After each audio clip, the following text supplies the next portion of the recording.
नमस्कार साथियों, सार्थक पहल बदला हमसे में पुनः एक बार आप लोगों का स्वागत है। और चलो बने अर्थशास्त्री मुहिम के अंतर्गत सार्थक पहल के माध्यम से आज हम लेके आए हैं भारत में बैंकिंग। भारत में बैंकिंग के तहत हम भारत में बैंकिंग प्रणाली का विकास पढ़ चुके हैं कि किस तरीके से सबसे पहले प्रेसिडेंसी बैंकों का विकास, उसके बाद में इंपीरियल बैंक, आरबीआई, ये सभी बैंक कैसे विकसित हुए ये हमने पढ़ लिया है। अब यदि शॉर्ट में यदि देखा जाए तो भारत में बैंकिंग तो मुख्य रूप से जो है तीन प्रकार के बैंक हैं। कितने? तीन। अनूप कुमार बता सकते हैं क्या कौन कौन से हैं?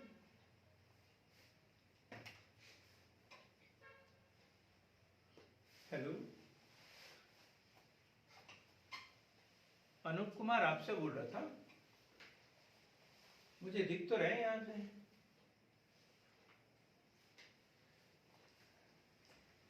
तो सबसे पहला है अनुसूचित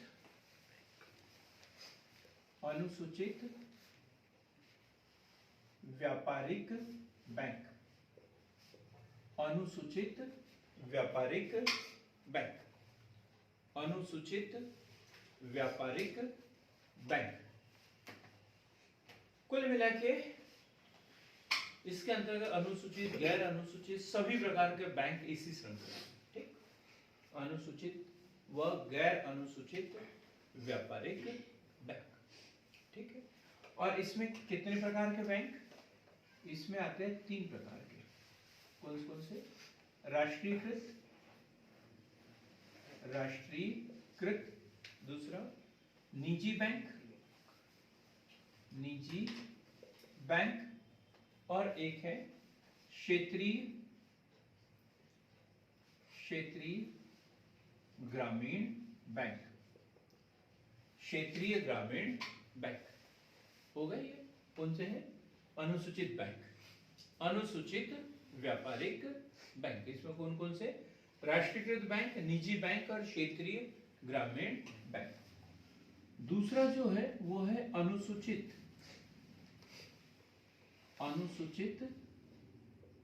सहकारी बैंक। अनुसूचित सहकारी बैंक, और ये भी दो स्तर पे होंगे। कौन कौन से दो स्तर होंगे इनके? एक है ग्रामीण और दूसरा है शहरी। दूसरा कौन सा है? शहरी। ग्रामीण और शहरी। तो शहरी क्षेत्र में तो एक जैसे ही है, लेकिन ग्रामीण क्षेत्र में दो तरीके से देखने को मिलते हैं। कौन कौन से? अल्पकालीन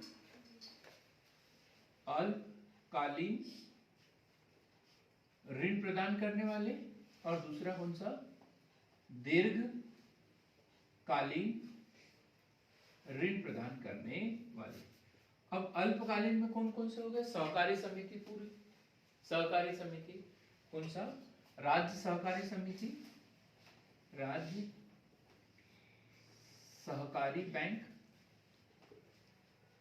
जिला सहकारी बैंक। जिला सहकारी बैंक का क्या नाम है प्रियंका?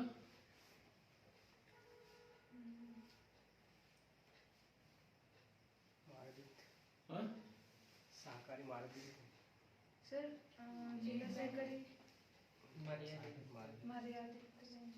जिला सहकारी मर्यादित बैंक, नागरिक सर, लीड बैंक। तबीयत ठीक नहीं हुई तुम्हारी? ठीक है सर। ग्रामीण केंद्रीय बैंक। दिमाग में थोड़ा सा मिट्टी का तेल डालो, इस कान से डालो, दूसरे कान से निकले, तब जाके याद रहे। कल ही बताया था नहीं मैंने? जिला सहकारी बैंक। तो राज्य सहकारी बैंक, जिला सहकारी बैंक और प्राथमिक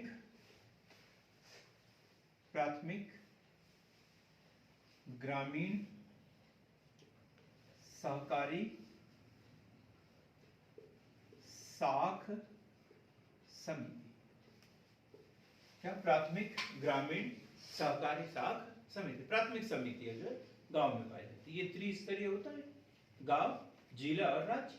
राज्य से ऊपर इनका कोई अस्तित्व नहीं। और दीर्घकालीन ऋण देने के लिए कौन सी है? भूमि विकास बैंक। भूमि विकास बैंक, या जिसे भूमि बंधक बैंक के नाम से भी जाना जाता है। ये भी इसी तरीके से त्रिस्तरीय होती है, ग्रामीण स्तर पर, जिला स्तर पर और राज्य स्तर पर। तो ये अनुसूचित सहकारी बैंक, एक अनुसूचित व्यापारिक बैंक या कॉमर्शियल बैंक, और दूसरा अनुसूचित सहकारी बैंक। और तीसरा कौन सा होता है? तीसरा होता है अखिल भारतीय वित्तीय संस्थान। अखिल भारतीय वित्तीय संस्थान, तीसरे इसमें क्या आएगा? अखिल भारतीय वित्तीय संस्थान। कौन कौन से होते हैं अखिल भारतीय वित्तीय संस्थान? हाँ, कोई बता दो, यहां जितने लोग बैठे हैं उसमें से कोई बता दो। अखिल भारतीय वित्तीय संस्थान, नाबार्ड है ना? नाबार्ड, राष्ट्रीय आवास बैंक, राष्ट्रीय आवास बैंक, गुड। राष्ट्रीय आवास बैंक। आयात निर्यात बैंक, आयात निर्यात बैंक। सिडबी, आईडीबीआई है, आईडीबीआई। ये जो बैंक है ये कौन से है? अखिल भारतीय वित्तीय संस्थान, अखिल भारतीय वित्तीय संस्थान। क्लियर हो गया? तो भारत में बैंकिंग का विकास इस तरीके से हुआ है। अब एक दूसरा विभाजन भी देखना है अपने को, दूसरा विभाजन देखेंगे, और वो है गैर बैंकिंग वित्तीय संस्थान, और यही हमें पढ़ना है। गैर बैंकिंग वित्तीय संस्थान, गैर बैंकिंग वित्तीय संस्थान, गैर बैंकिंग वित्तीय संस्थान, गैर बैंकिंग वित्तीय संस्थान। तो ये वाला पार्ट फिर इसमें आ जाता है, क्योंकि ये बैंक तो है लेकिन बैंक जैसे कार्यप्रणाली इनकी नहीं है। तो सबसे पहला कौन सा आएगा? अखिल भारतीय वित्तीय संस्थान, अखिल भारतीय वित्तीय संस्थान, अखिल भारतीय वित्तीय संस्थान। दूसरा है गैर बैंकिंग वित्तीय कंपनियां, गैर बैंकिंग वित्तीय कंपनियां। और तीसरे नंबर पे क्या आता है? डीलर, ये आता है प्राथमिक डीलर, प्राथमिक डीलर, प्राथमिक डीलर। ठीक, तो ये हमारा आज का टॉपिक था पूरा, बैंकिंग और नॉन बैंकिंग। नॉन बैंकिंग में क्या? अखिल भारतीय वित्तीय संस्थान हमें पढ़ना है, गैर बैंकिंग वित्तीय कंपनियां पढ़ना है, और प्राथमिक डीलर पढ़ना है। ये हम पढ़ चुके हैं, बैंकिंग का विकास है ना, आरबीआई, एसबीआई, ये हमने पूरा पढ़ा दिया, और इसको हम एक आध दिन किसी टॉपिक में लेके पढ़ लेंगे। अब हमें पढ़ना है गैर बैंकिंग वित्तीय संस्थान।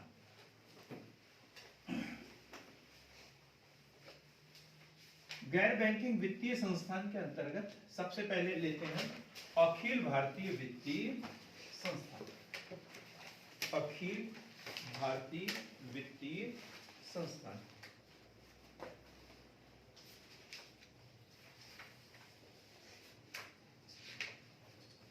गैर बैंकिंग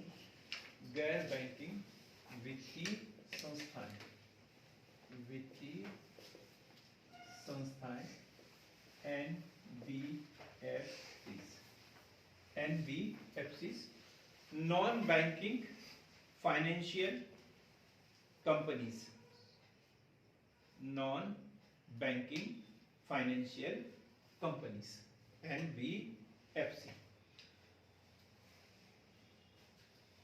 अब क्या होता है नॉन बैंकिंग, तो बोला है हमने।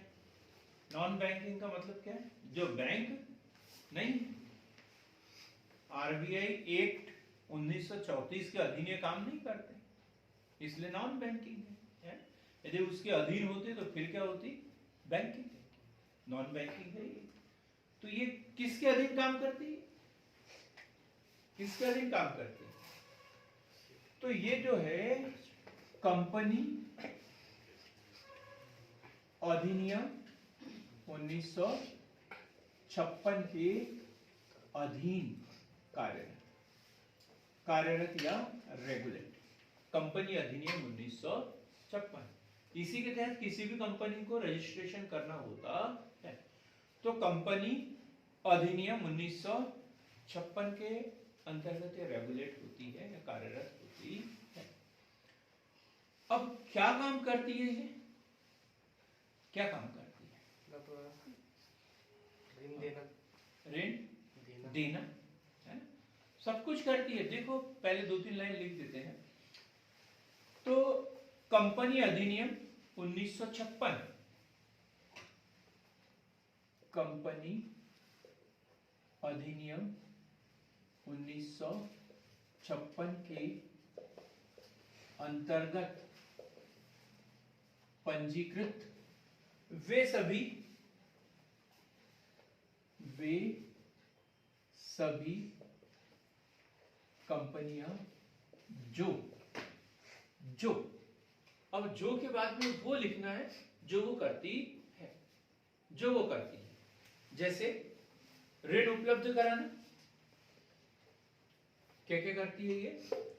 ऋण उपलब्ध कराना, ऋण उपलब्ध कराना, प्रतिभूतियों का क्रय विक्रय,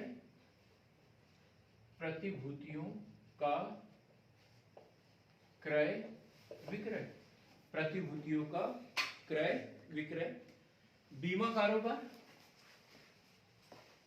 बीमा कारोबार, बीमा कारोबार, बॉन्ड, शेयर, चिट फंड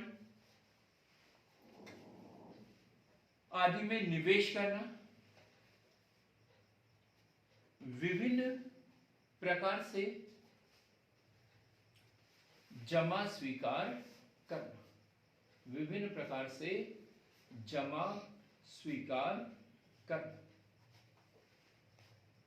ठीक है, ये है गैर बैंकिंग वित्तीय कंपनियां जो कंपनी एक्ट 1956 के अंतर्गत पंजीकृत होती हैं।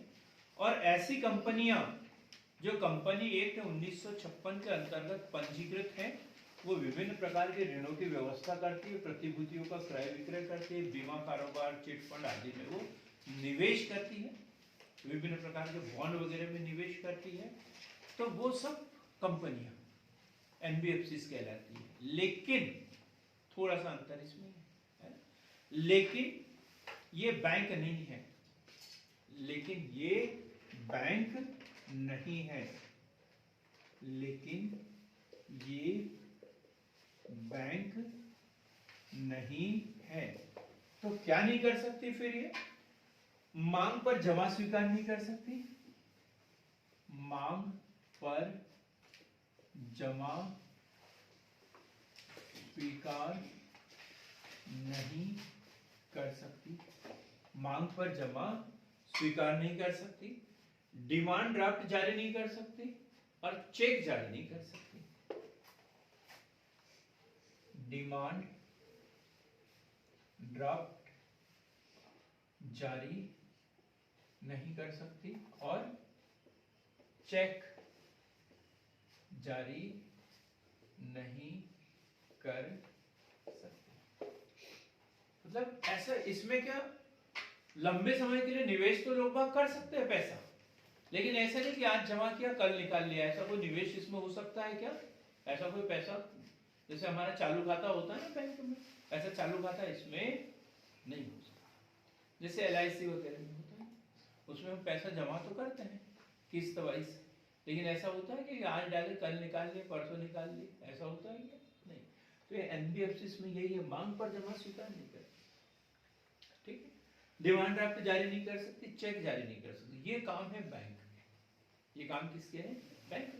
चूंकि ये बैंक नहीं है इसलिए मांग पर जमा स्वीकार नहीं कर सकती, डिमांड ड्राफ्ट जारी नहीं कर सकती और चेक जारी नहीं कर सकती है। अब क्लियर हो गया एनबीएफसी क्या है? तो ये कंपनी अधिनियम 1956 के अंतर्गत पंजीकृत होती है। ये विभिन्न प्रकार से जमाओं को स्वीकार कर सकती है, प्रतिभूतियों का क्रय विक्रय कर सकती है, ये बीमा कारोबार, बॉन्ड, प्रतिभूति, शेयर आदि में निवेश कर सकती है। चूंकि ये बैंक नहीं है इसलिए मांग पर जमा स्वीकार नहीं कर सकते, डिमांड ड्राफ्ट जारी नहीं कर सकते, चेक जारी नहीं कर सकते हैं। अब इसमें कितने प्रकार की कंपनियां बताई अभी मैंने? कितने प्रकार का बताया? सभी कितने प्रकार का? अमरदीप? 3 प्रकार का। कौन कौन सा? गैर बैंकिंग नहीं, अखिल भारतीय वित्तीय संस्थान, गैर बैंकिंग वित्तीय कंपनियां और प्राथमिक डीलर। तो सबसे पहले पढ़ना है अपने को अखिल भारतीय वित्तीय संस्थान। अखिल भारतीय वित्तीय संस्थान, अखिल भारतीय वित्तीय संस्थान। कोई भी क्वेश्चन इसमें से पूछ सकते हैं, कोई भी। तो सबसे पहला है भारतीय आयात निर्यात बैंक, राष्ट्रीय आयात निर्यात बैंक, आयात निर्यात बैंक। दूसरा नाम क्या है इसका? क्या है इसको दूसरा नाम क्या है? Exim bank, Exim bank. तो अधिनियम 1981 के अंतर्गत, 1981 के अंतर्गत स्थापना हुई है इसकी 2 जुलाई 1982। 2 जुलाई 1982 को स्थापना हुई है। और मुख्यालय कहां पर है इसका? मुख्यालय बैतूल किसने बोल दिया? मुंबई में। तुम तो प्रभात पट्टन बोलने लग जाओ कल, है ना? तो मुख्यालय कहां पर इसका? मुंबई में। भारतीय आयात निर्यात बैंक। अब नाम से ही पता चल रहा है ये क्या काम है इसका, इसको हम डिटेल में नहीं पढ़ेंगे। दूसरा है नाबार्ड, ये बड़ा महत्वपूर्ण है। दूसरे नंबर पे क्या? नाबार्ड, NABARD, नाबार्ड, राष्ट्रीय कृषि एवं ग्रामीण विकास बैंक, राष्ट्रीय कृषि एवं ग्रामीण विकास बैंक। नेशनल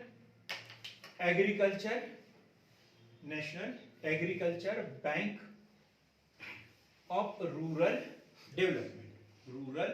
डेवलपमेंट, क्षेत्रीय राष्ट्रीय कृषि एवं ग्रामीण विकास बैंक, रूरल डेवलपमेंट बैंक। अब क्या काम है इसका? तो सीधी सी बात है, क्या काम है इसका? रवि सर।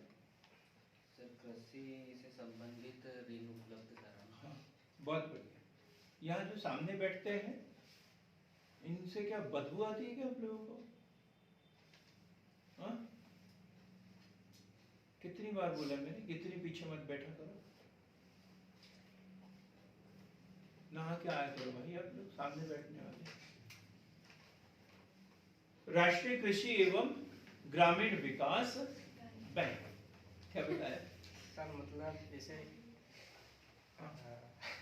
ग्रामीणों का जैसे विकास, आर्थिक कृषि, ग्रामीण क्षेत्र के लिए ऋणों की व्यवस्था करने वाला सर्वोच्च संस्था, ग्रामीण क्षेत्र में साख की व्यवस्था करने वाला सर्वोच्च संस्था। और इसकी स्थापना हुई है शिवरमन समिति की अनुशंसा पर, शिवरमन समिति की अनुशंसा पर। कब हुआ है? 12 जुलाई 1982। 12 जुलाई 1982 स्थापना जो है शिवरमन समिति के अनुशंसा पर 12 जुलाई 1982 को। इसका जो मुख्यालय है वो कहां पर है? मुख्यालय मुंबई। मुख्यालय कहां पर है इसका? मुंबई में है। और उप कार्यालय कहां पर है जो बता देगा? उसको कुछ नहीं बोलूंगा मैं, इसका उप कार्यालय पोर्ट ब्लेयर। संजय कुमार आज कॉपी यहाँ छोड़ देना था और याद कर लेते हैं। पोर्ट ब्लेयर, बहुत बढ़िया, अच्छा काम करते हो। उप कार्यालय कहाँ पर है इसका? Port Blair. उप कार्यालय कहाँ पर? पोर्ट ब्लेयर में है। ये यदि आ जाए क्वेश्चन तो माहौल खराब होगा एकदम, पेपर बड़ा कठिन हो जाएगा, है ना? तो जरूर नहीं है जिसने पढ़ लिया उसको याद ही हो गया, कल पूछूंगा तो भी यही स्थिति रहेगी। तो अक्सर हमारे साथ में यही तो एक दुर्भाग्य है हमारा, याद नहीं होता। तो उप कार्यालय कहाँ पर है इसका? पोर्ट ब्लेयर में। और इसकी एक सेल है, और वो कहाँ पर है? श्रीनगर। कहाँ पर है इसकी सेल? श्रीनगर में स्थित है। 6 प्रशिक्षण संस्थान है इसके, 28 क्षेत्रीय कार्यालय, 28 क्षेत्रीय कार्यालय, 28 क्षेत्रीय कार्यालय और 336 जिला कार्यालय। 336 जिला कार्यालय है। 28 क्षेत्रीय कार्यालय और 336 जिला कार्यालय। क्लियर हो गई बातें? अब हमने इसकी स्थापना के संबंध में बात कर ली। आरबीआई ने बोला कि कुछ काम का क्या है, बंटवारा कर लिया जाए। शिवरमन समिति के अनुशंसा पर 12 जुलाई 1982 को नाबार्ड की स्थापना की गई है। इसका जो मुख्यालय बॉम्बे में है और जो उप कार्यालय है वो पोर्ट ब्लेयर में, और इसकी एक सेल जो है वो श्रीनगर में है। 6 जो है प्रशिक्षण संस्थान है इसके, 28 क्षेत्रीय कार्यालय और 336 जो है वो जिला कार्यालय है। अब बात करते हैं हम इसके उद्देश्य, क्यों इसकी स्थापना की गई, नाबार्ड की स्थापना क्यों की गई थी। तो इसके उद्देश्य देखते हैं क्यों की गई होगी। नाबार्ड एक ऐसा बैंक है, नाबार्ड एक ऐसा बैंक है, नाबार्ड एक ऐसा बैंक है जो ग्रामीणों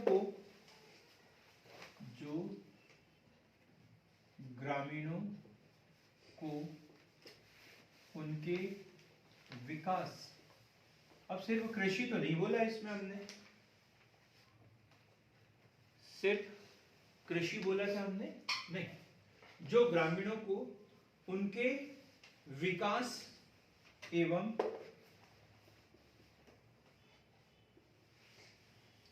जीवन के स्तर को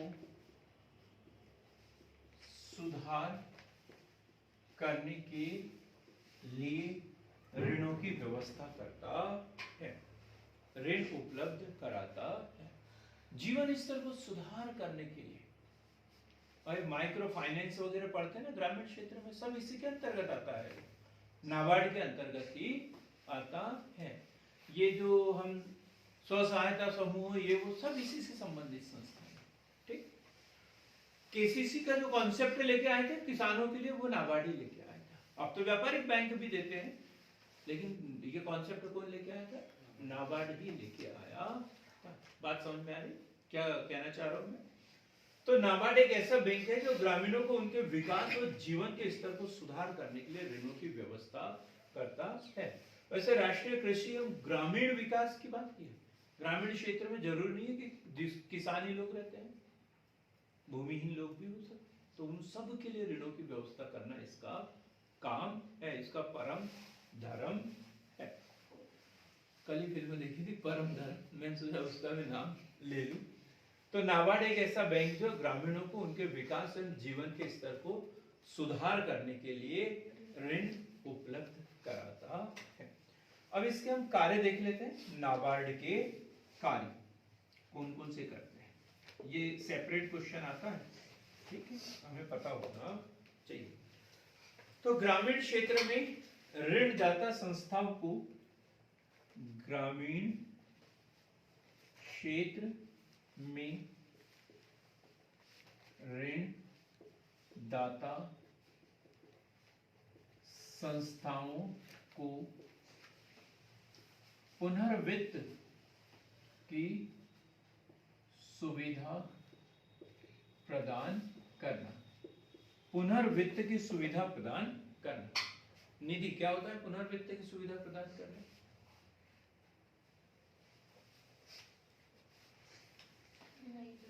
नहीं पता, है ना? बिल्कुल सही बात बोल रहे हैं आप, बिल्कुल सही बात बोल रहे हैं। अब जैसे मेरी बात सुनो, ठीक है, अब आप यहाँ अकेले रहते हो, ये मान के चलो, ठीक है, आपके पास पैसे खत्म हो गए, आपने मेरे से मांगे, मेरे पास तो है ही नहीं, मेरे पास तो है ही नहीं, मैंने अमरदीप से लेके दे दिया। ये पुनर्वित्त की सुविधा प्रदान। तो मतलब ग्रामीण क्षेत्रों में ऋण प्रदान करने के लिए जो भूमि विकास बैंक है, आरआरबी है या सहकारी समितियां हैं, अब इनको ये ऋण देता है, इसके पास तो है नहीं, तो ये क्या आरबीआई से लेगा या अंतरराष्ट्रीय वित्तीय संस्थानों से लेगा, लेकिन उनको ऋणों की आपूर्ति करता है। बात क्लियर हुई एकदम? रवि सर थोड़ा सा गम मुझे दे दो पर खुश रहो, मुझे दे दो उधार, मेरे पास सब चल जाएगा, लेकिन खुश रहो, थोड़ा सा हंसा करो। तो ग्रामीण क्षेत्र में ऋणदाता संस्थाओं को पुनर्वित्त की सुविधा प्रदान करना। ग्रामीण क्षेत्रों में ऋणदाता संस्थाओं को पुनर्वित्त की सुविधा उपलब्ध कराना। संस्थागत विकास को बढ़ावा देना। बड़ा सेंटेंस है, संस्थागत विकास को बढ़ावा देना। संस्थागत, जैसे ग्रामीण क्षेत्र में क्या होता है, सब जो है वो गैर बैंकिंग के रूप में ही होते रहता है। लोग बाग ऋण ले लेते हैं साहूकार से, इधर उधर से, कोई हिसाब किताब नहीं, कोई कुछ नहीं, बीज वगैरह ले रहे इधर उधर से। अब वो क्या बोल रहे हैं, भाई जो भी काम करोगे पूरे हिसाब किताब से, सहकारी संस्थाओं से जो है उसी के माध्यम से लेना देना करना है। तो संस्थागत विकास को बढ़ावा देना।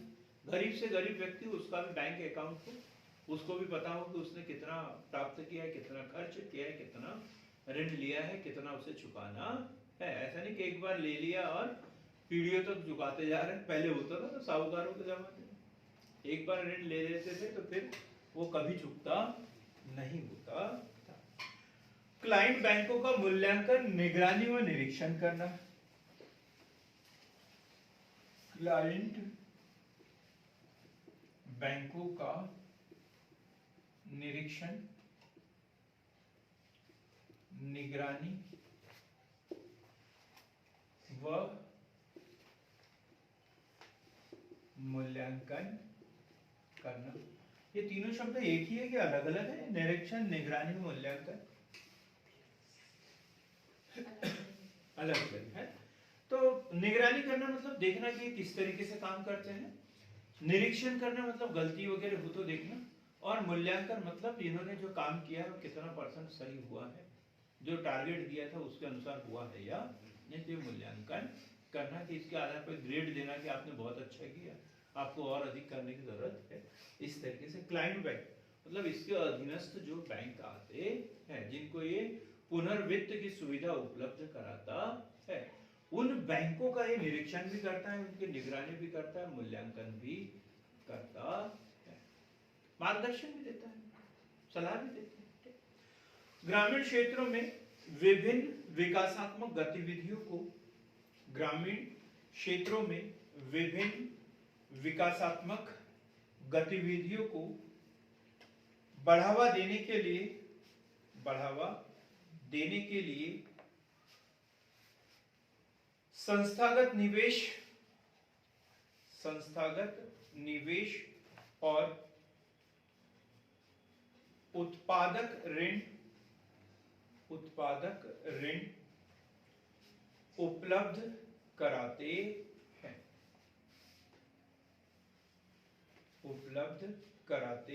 हैं, उनके वित्त पोषण की एक शीर्ष एजेंसी के रूप में कार्य करती है, ग्रामीण क्षेत्रों में जो ऋण देने वाली संस्थाएं हैं उसमें शीर्ष स्तर पर कौन सा है? नाबार्ड। अभी एक संस्था बताई थी हमने, राज्य सहकारी बैंक, ये भी अपेक्ष संस्था है, लेकिन किस स्तर की है? ये सहकारी समिति के स्तर है ना, लेकिन ये राष्ट्रीय स्तर की अखिल भारतीय संस्थान है। जितने भी राज्य सहकारी बैंक है वो इसके ब्रांचेस है, इसके अधीन ही आते हैं। तो ये सर्वोच्च संस्था है, ठीक, नाबार्ड। सभी संस्थाएं जो मूलतः सभी, लास्ट पॉइंट है ये, एक और लिखेंगे, अभी सेकंड लास्ट है ये।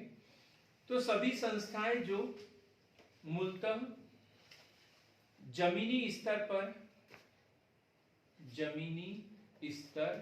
पर विकास कार्यों में लगे किसानों को वित्त पोषण करती है,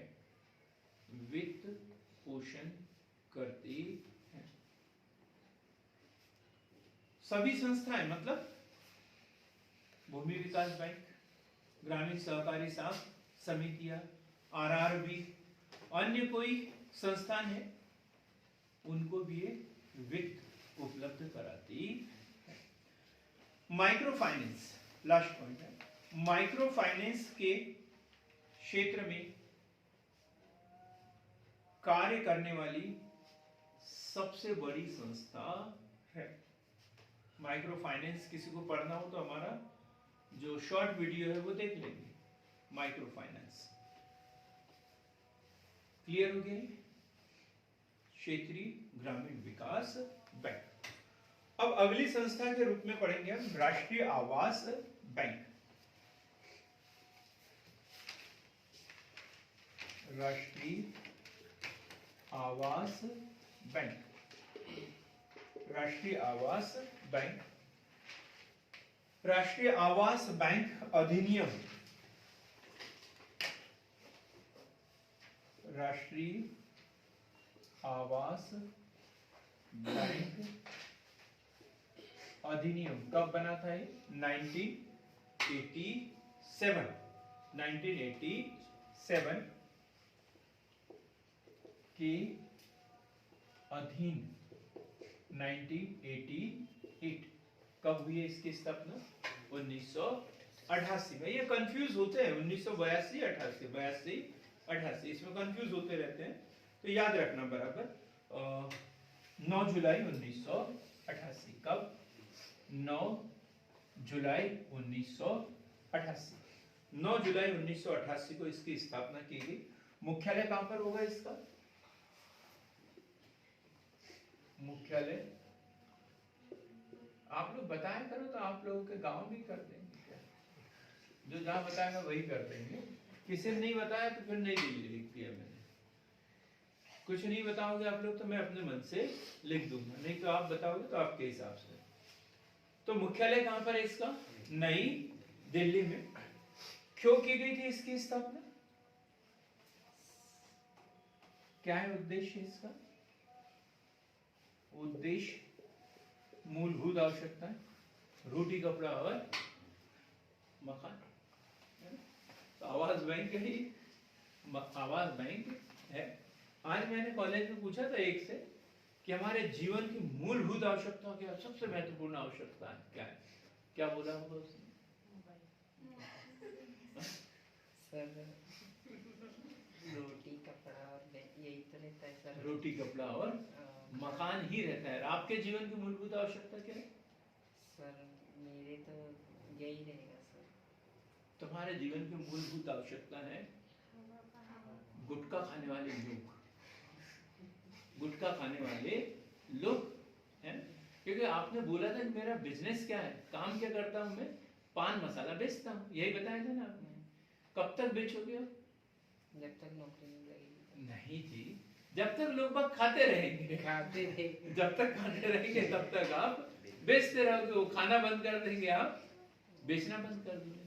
आप बेचते हो इसलिए वो लोग नहीं खाते, वो खाते हैं इसलिए आप बेचते हो। उनके कारण आप हो, आपके कारण वो लोग नहीं है। तो यही है हमारी मूलभूत आवश्यकता। जिसको जो लगता है वो बोल देता है। जैसे किसी ने बोल दिया मोबाइल है, तो मोबाइल भी मूलभूत आवश्यकता है। लेकिन हमारी मूलभूत आवश्यकता है हवा, पानी, इसके बाद भोजन। सबसे पहले हवा, फिर पानी। एक लड़की बड़ी अच्छे से बोलती, तो हवा भी कोई वस्तु है? मैंने बोला जी हाँ बिल्कुल है, उसका भी तो उत्पादन होता है। बोले इसका उत्पादन कैसे होता है? मैंने बोला भाई तुम सारे पेड़ काट दो, फिर पता चलेगा इसका उत्पादन कैसे होता है। बोले पानी? मैंने बोला पानी की खेती होती है। पानी की खेती होती है? बोले कैसे? पानी तो बोले हम जमीन कुएं से निकालते हैं। मैंने बोला कुएं में कहाँ से आता है? बोले अपने आप आ जाता है कुएं में, कुएं में अपने आप आ जाता है। बड़े अच्छे बच्चे मिल जाते हैं कभी कभी, क्या मुझे खुश कर देते हैं। और वो जो बालिका थी उसका सब्जेक्ट नहीं था इकोनॉमिक्स, पहली बार आई थी मेरी क्लास में। बोले कि सर आपकी क्लास बहुत अच्छी होती है, ऐसा सुना है। बोले तो हमने सोचा बोले कि आज हम भी अटेंड कर ले। मैंने बोला बड़ा अच्छा किया, हर दिन आया करो, मुझे भी अच्छा लगा करके। इतना मतलब अच्छा खुश कर दिया वो बालिका ने मुझे। तो आवास की बात कर रहे हैं, आवास निवास जो है वो। तो आवास ऋण को अधिक किफायती बनाना, आवास ऋण को अधिक किफायती बनाना। जब हम बैंक में जाते हैं ना ऋण लेने के लिए, तो मेरे जैसा आदमी कभी भी सलाह दे देगा भाई कौन सा ऋण ले रहा है, बोलते पर्सनल लोन, भूल के भी मत लेना। मैं बोलूंगा भूल के भी मत लेना। क्यों? जितना लोगे उसका डबल देना पड़ेगा, है 14% लगभग। 13% बताते हैं, 12% बताते हैं, लेकिन वो सब टैक्स वैक्स मिला के 14-15% पे पहुंच जाता है, बहुत महंगा। ठीक। और इसका जो समयावधि होती है वो अल्पकालीन है, मध्यकालीन ऋण है। 5 साल तक किस्त तो इसकी बनती है, कम समय के लिए दिया जाता है, ब्याज दर ज्यादा होती है। और पहले क्या होता था, जब ये एग्जिम बैंक नहीं था, ये आयात निर्यात बैंक नहीं था, तो सबको एक जैसा ऋण भी देते थे, पर्सनल लोन, मकान के लिए भी। तो फिर बोला कि इसमें कुछ क्या होना चाहिए, छन्ना लगना चाहिए एक, कि लोग अलग अलग तरीके से। क्या हमने उसमें पढ़ा है ना, आरबीआई के अंतर्गत साख को नियंत्रित करने के लिए क्या करता है, ये राशनिंग कर देता है। क्या करता है? राशनिंग। तो ये एक तरीके की राशनिंग ही तो हुआ कि कृषि वाला अलग कर दिया, ये आवास वाला अलग कर दिया, आयात निर्यात वाला अलग कर दिया, सबके लिए दरें भी क्या हो गई, अलग अलग। तो अब क्या किया, इसके लिए ब्याज दर कितनी होती है? 6.5%, 7%, 8% ये ब्याज दर होती है। कितने साल के लिए मिलता है? 30 साल के लिए, 25 साल के लिए, 20 साल के लिए, ऐसे लंबी अवधि के लिए मिलता है। लोन ले लो और भूल जाओ, कटते रहेगा हमारे वेतन से, है? और फिर क्या, जो सरकारी नौकरी पेशा वाले होते हैं उनको पर्सनल लोन लेते हैं ना, तो इनकम टैक्स में उसका बेनिफिट नहीं मिलता। आवास जो होम लोन जो होता है, इसका इनकम टैक्स में भी छूट मिल जाती है। तो ये बड़ा फायदे वाला लोन है। सरकारी नौकरी वाले को तो बोलते हैं कि एक न एक ऋण जो है आवास वाला होना ही चाहिए। तो ऐसा चलता है। तो काम क्या है इसका? आवास ऋण को अधिक किफायती बनाना, सुविधाजनक बनाना। जनसंख्या के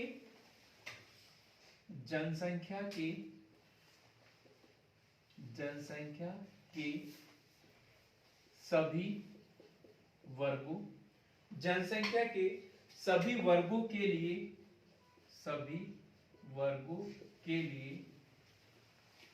सुदृढ़, जनसंख्या के सभी वर्गों के लिए सुदृढ़, स्वस्थ,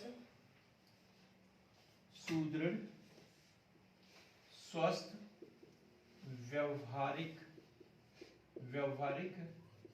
लागत पर आवास उपलब्ध कराना। आवास उपलब्ध, सुदृढ़ का मतलब है पक्का मकान, है ना। स्वस्थ मतलब वहाँ परिस्थिति अच्छी हो, पीने के पानी की साफ सफाई, ये सारी लाइट, प्रकाश, रोशनी, सारी व्यवस्था हो, ऐसे मकान उपलब्ध कराना। ये विनियामक संस्था है, ये विनियामक संस्था है। अधिनियम से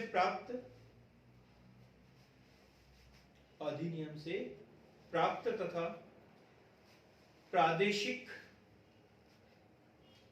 पर्यवेक्षक के तौर पर, प्रादेशिक पर्यवेक्षक के तौर पर, प्रादेशिक पर्यवेक्षक के तौर पर आवास, वित्त व अन्य कंपनियों की क्रियाकलापों को विनियमित करता है, विनियमित करता है। तो ये विनियामक संस्था है, जैसे गृह फाइनेंस से संबंधित जितने भी छोटी छोटी संस्थाएं हैं, ये सब इसके अधीन आती है। जैसे नाबार्ड कृषि से संबंधित संस्थाओं को विनियमित करता है, रेगुलेट करता है। तो ऐसे ही राष्ट्रीय आवास बैंक जो है वो गृह फाइनेंस से संबंधित जितने भी कंपनियां हैं उन सबको ये विनियमित भी करता है, रेगुलेट करता है।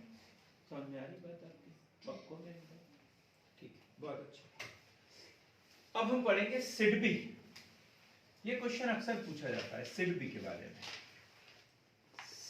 SIDBI, SIDBI small industrial development bank of India.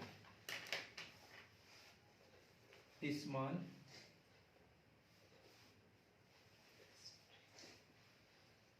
Industrial development bank of India. इसका मुख्यालय अक्सर पूछा जाता है और उसी में गलत कर देते, दिल्ली, बॉम्बे, कलकत्ता के अलावा तो दूसरा पता रहता नहीं है, इसमें गलती हो जाती है। तो इसकी स्थापना हुई है 2 अप्रैल 1990। 2 अप्रैल 1990 स्थापना कब हुई इसकी? 2 अप्रैल 1990। 2 अप्रैल 1990। मुख्यालय कहां पर है इसका? लखनऊ। मुख्यालय कहां पर? लखनऊ। क्या काम है इसका? सूक्ष्म, लघु एवं मध्यम, MSME उद्योगों के लिए साख की व्यवस्था करना, ऋणों की व्यवस्था करना,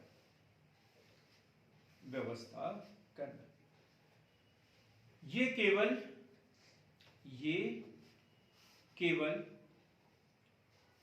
उन्हीं इकाइयों को ऋण देता है जिनका टर्नओवर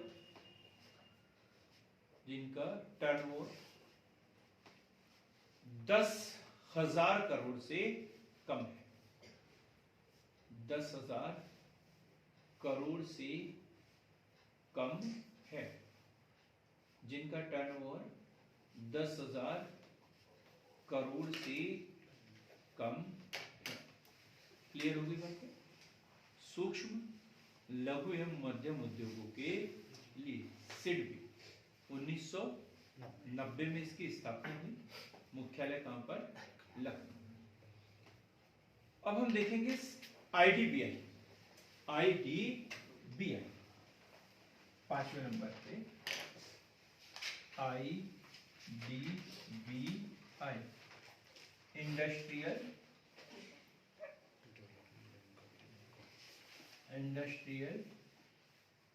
डेवलपमेंट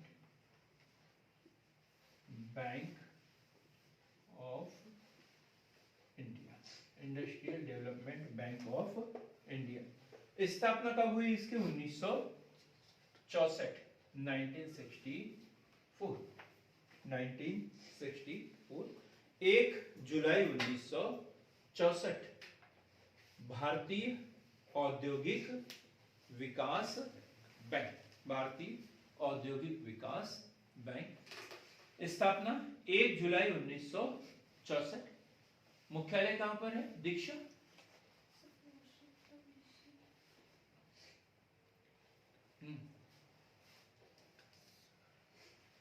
सर नई दिल्ली। नई दिल्ली, ठीक है। मैंने बोला आप लोग बताओगे तो आपके अनुसार, नहीं तो मैं लिख दूंगा कुछ भी। ठीक है, नई दिल्ली लिख लो, गलत हो जाएगा ना। मुंबई, कहां पर? मुंबई। मुख्यालय कहां पर इसका? मुंबई। उद्योगों को ऋण देने वाला महत्वपूर्ण संस्थान है ये।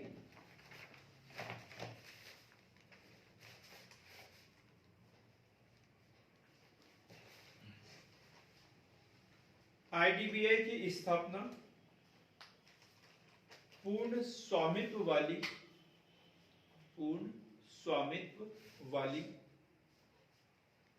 सहायक कंपनी के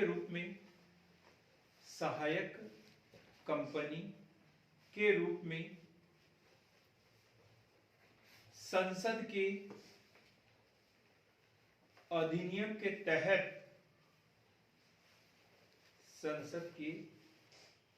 के तहत की गई।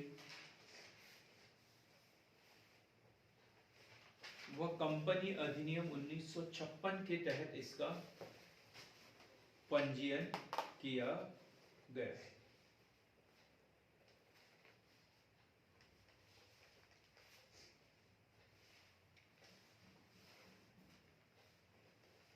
जब इसकी स्थापना हुई तो पूर्ण रूप से सरकारी था, सरकारी, ठीक है। और बाद में क्या किया गया? इसका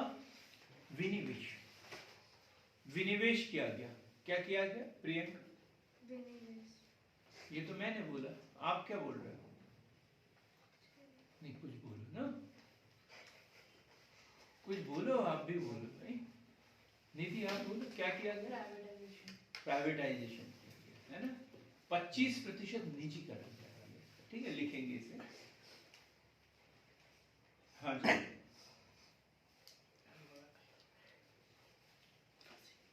1956, ये शुरुआत में बताया था मैंने, कंपनी अधिनियम 1956। देखो, आज भी कोई कंपनी की स्थापना होती है तो इसका पंजीयन उस अधिनियम के तहत ही करना पड़ता है। तो इसकी स्थापना तो 1964 में हुई, लेकिन चूंकि ये एक कंपनी के रूप में बनाया गया, इसलिए ये आरबीआई एक्ट 1934 के अंतर्गत पंजीकृत नहीं है। ये है कंपनी अधिनियम 1956 के तहत पंजीकृत है, ठीक है। यह अखिल भारतीय वित्तीय संस्थान था, अखिल भारतीय वित्तीय संस्थान था। 1995 में इस बैंक में सरकारी हिस्सेदारी, 1995 में सरकारी हिस्सेदारी 100% से घटाकर 75% कर दिया गया।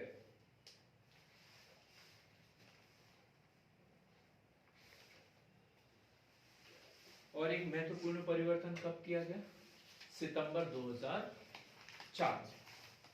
सितंबर 2004 में। किसी को पता हो तो बताए क्या किया? अनुभवी लोग भी बैठे हैं हमारे ग्रुप में, वो भी बता सकते हैं। ऑनलाइन वालों को बोल रहा हूं मैं, आज तो काफी लोग ज्वाइन हुए हैं।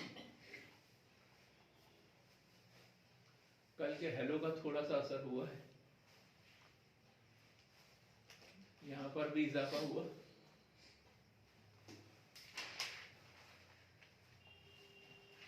नहीं, 2004 में क्या किया? इसका पंजीयन जो है अब उसको ट्रांसफर कर दिया। कहां? कंपनी अधिनियम से आरबीआई एक्ट के अंतर्गत ले आया इसे, और फिर इसे क्या कर दिया? एक लिमिटेड बैंक कर दी है। इस बात को लिखेंगे अच्छे से। सितंबर 2004 में आरबीआई अधिनियम 1934 के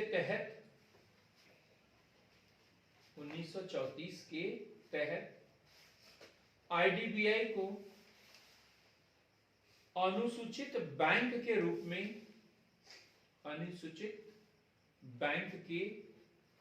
में शामिल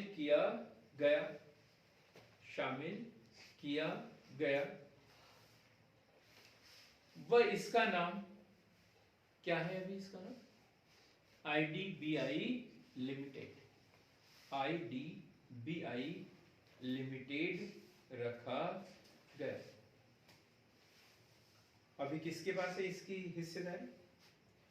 51% हिस्सेदारी जो है एलआईसी के पास में। लिखेंगे 21 जनवरी 2019 से 51% हिस्सेदारी एलआईसी द्वारा अधिग्रहित की गई। अतः इसे निजी बैंक के रूप में अधिग्रहित किया गया। देखो बार बार रूप बदला ना इसका। सबसे पहले क्या था? ये अखिल भारतीय वित्तीय संस्थान 100% जो भागीदारी किसकी थी? सरकार की 1964 में। फिर 1995 में क्या किया? इसमें 25% जो है वो निजीकरण किया गया, इसका प्राइवेटाइजेशन किया गया। फिर 2004 में क्या किया? इसमें आरबीआई एक्ट के अधीन लाया और इसे आईडीबीआई लिमिटेड का नाम दिया गया। 2019 में क्या किया? इसकी 51% हिस्सेदारी जो है वो एलआईसी ने ले ली, तो ये निजी बैंक बन गया। पूरा याद हो गया? याद रहेगा? प्रियंका कुछ छूटा क्या लिखने में? ठीक है। अब ये पढ़ लिया हमने गैर बैंकिंग वित्तीय संस्थाओं में अखिल भारतीय वित्तीय संस्था। इसका आप स्क्रीनशॉट ले सकते हैं। अब हम दूसरी कड़ी के रूप में पढ़ेंगे गैर बैंकिंग वित्तीय कंपनी। गैर बैंकिंग वित्तीय कंपनी क्या है? आयात निर्यात बैंक की स्थापना कब हुई थी? अमर जी, एक्सिम बैंक 2 जुलाई 1982। नाबार्ड की स्थापना कब हुई? संजय, 12 जुलाई 1982। किस समिति की अनुशंसा पर? शिवरमन समिति की अनुशंसा पर। क्या आप बताओ? सिडबी का मुख्यालय कहां पर?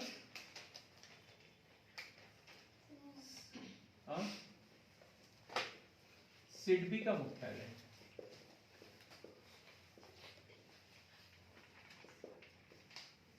नहीं पता? लखनऊ। कहां पर? लखनऊ है ना? लखनऊ में है। अब हम बात कर रहे हैं गैर बैंकिंग वित्तीय कंपनी। गैर बैंकिंग वित्तीय कंपनी, ठीक? तो जैसे वित्तीय संस्थान वैसे ही कंपनी अधिनियम 1956 के तहत पंजीकृत है। बैंक है क्या? नहीं, लेकिन फिर भी बैंक के काम करती है, इसलिए गैर बैंकिंग वित्तीय कंपनियां कहते हैं। बैंक नहीं है लेकिन फिर भी बैंक के काम करते हैं, तो गैर बैंकिंग वित्तीय कंपनियां। तो कंपनी अधिनियम 1956 के अंतर्गत पंजीकृत। कंपनी अधिनियम 1956 के अंतर्गत पंजीकृत। कंपनी अधिनियम 1956 के अंतर्गत पंजीकृत, जिनका मुख्य कार्य ऋण उपलब्ध कराना है। जिनका मुख्य कार्य ऋण उपलब्ध कराना है।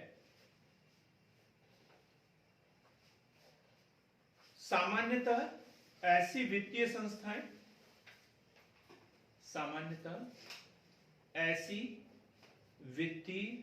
संस्थाएं जो बैंक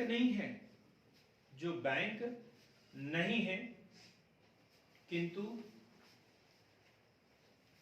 जमा स्वीकार करती है। जमा स्वीकार करती है और बैंक जैसी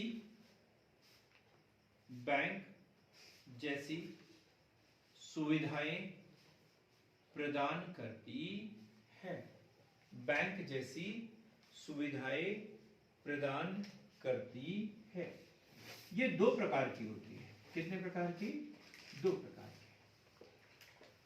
तो पहले नंबर की जमा स्वीकार करने वाली गैर बैंकिंग वित्तीय कंपनियां, जमा स्वीकार करने वाली गैर बैंकिंग वित्तीय कंपनियां जो जमा स्वीकार करती है, ऋण नहीं देती, जो सिर्फ क्या करती है? जमा स्वीकार करती है। जैसे सहारा, क्या हो गया? सहारा, LIC वगैरह है ना, जो लाइफ इंश्योरेंस के क्षेत्र में काम करने वाली कंपनियां वगैरह, जैसे मैक्स वगैरह है, ये क्या करती है? हमसे जमा कर लेती, जमा स्वीकार करती है। तो सहारा जमा स्वीकार करने वाली गैर बैंकिंग वित्तीय कंपनी। और दूसरा है जमा स्वीकार न करने वाली, जमा स्वीकार न करने वाली गैर बैंकिंग वित्तीय कंपनियां। जैसे इसमें क्या आ जाएगा? जो जमा स्वीकार नहीं करती है। जैसे शेयर मार्केट के अंतर्गत पंजीकृत कंपनी, शेयर मार्केट के अंतर्गत पंजीकृत कंपनी, ये क्या करती है? धंधा करती है, बिजनेस करती है, खरीदो बेचो वाला काम करती है। शेयर मार्केट के अंतर्गत पंजीकृत कंपनी, मतलब ऐसा पैसा जमा नहीं करती कि आप इतने समय के लिए जमा कर दो, ब्याज के बाद हम इतना देंगे, वो काम नहीं करती। ये हमारी कुछ चीजें हैं, आप खरीदो, बाद में इसको बड़ी कीमत पर बेच देना, नुकसान भी हो सकता है, लाभ भी हो सकता है। इस तरीके की ये कंपनियां होती है। अब इसमें हम एक उदाहरण देते हैं, जैसे मर्चेंट बैंक।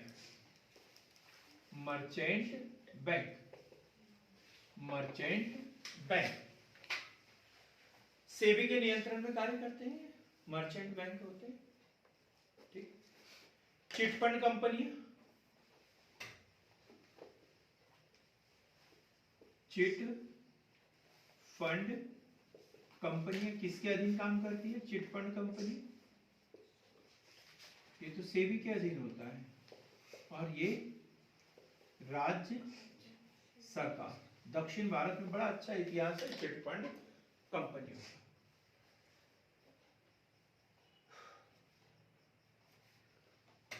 हाउसिंग लोन देने वाली कंपनी, हाउसिंग लोन देने वाली कंपनी, इसे कौन नियंत्रित करता है?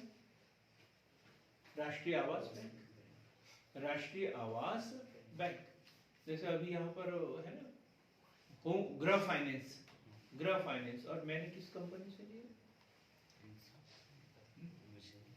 आपको, मुझे क्या पता, कह रहा आपने लोन लिया, आपको नहीं पता, तो मुझे याद नहीं आ रहा।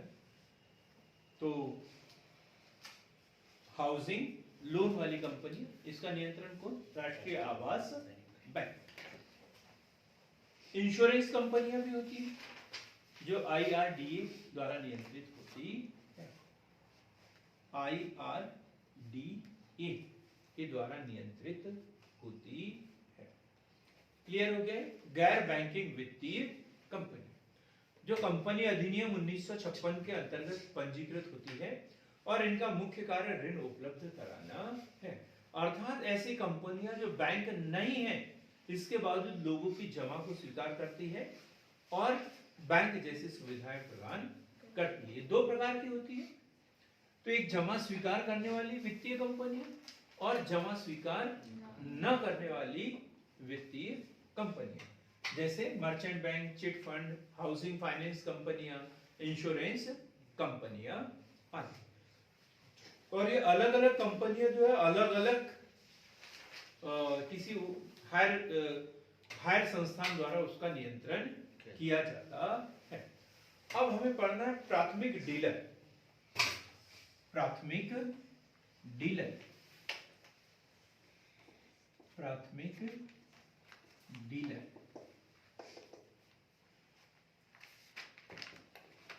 किस बला का नाम है? प्राथमिक डीलर हेमलता। नहीं पता, बिल्कुल नहीं पता होगा, कोई बात नहीं, नहीं पता तो अभी पढ़ाया नहीं हमने, पर अमरदीप को तो पता होना चाहिए।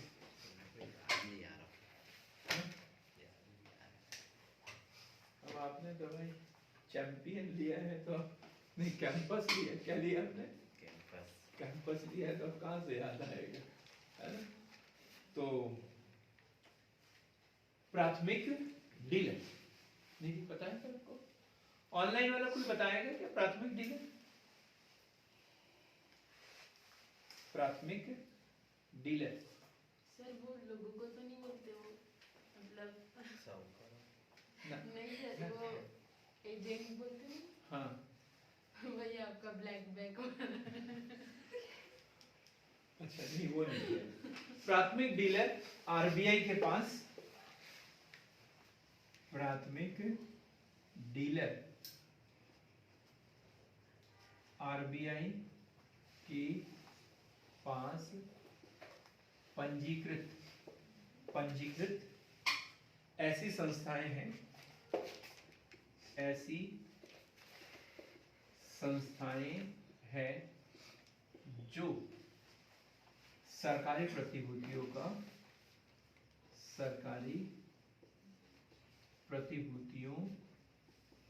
का क्रय विक्रय करती है। प्राथमिक डीलर आरबीआई से कुछ खरीदना है तो उसमें पंजीकृत पहले से रजिस्ट्रेशन होना चाहिए, फिर वो बेचे और फिर इधर कितनी भी बार उसकी खरीदी बिक्री होती रहे, लेकिन पहली बार जो खरीदता है उसे क्या बोलते हैं? प्राथमिक डीलर। ठीक, तो क्या प्राथमिक डीलर आरबीआई के पास पंजीकृत ऐसी संस्थाएं हैं जिनके पास सरकारी प्रतिभूतियों को खरीदने व बेचने का लाइसेंस होता है। खरीदने व बेचने का लाइसेंस होता है। क्लियर हो गया? 1 जुलाई 2016 की स्थिति में 21 प्राथमिक डीलर,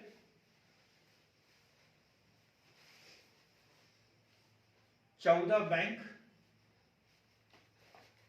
व 7 गैर बैंकिंग निकाय इसके रूप में पंजीकृत थे। जरूरी नहीं है क्योंकि वैसे भी आंकड़ा काफी पुराना हो गया, लेकिन उसके बाद का मिला नहीं मुझे। 7 जुलाई 2016 की स्थिति में 21 प्राथमिक डीलर, मतलब ये प्राथमिक डीलर जिनका दूसरा कोई काम ही नहीं था, सिर्फ सरकारी प्रतिभूतियों को क्रय करने के लिए ही उन्होंने लाइसेंस लिया हुआ था।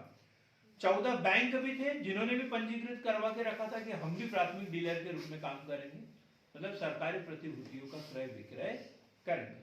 और 7 गैर बैंकिंग निकाय भी थे, कंपनियां थी, जो कंपनियां थी उसके बावजूद उन्होंने बोला था कि हम भी ये लाइसेंस लेंगे। क्लियर हो गया? कितने? 21 प्राथमिक डीलर, 14 बैंक और 7 गैर बैंकिंग निकाय। लास्ट में और 2 लाइन लिख लेते हैं। ये ऐसी संस्थाएं हैं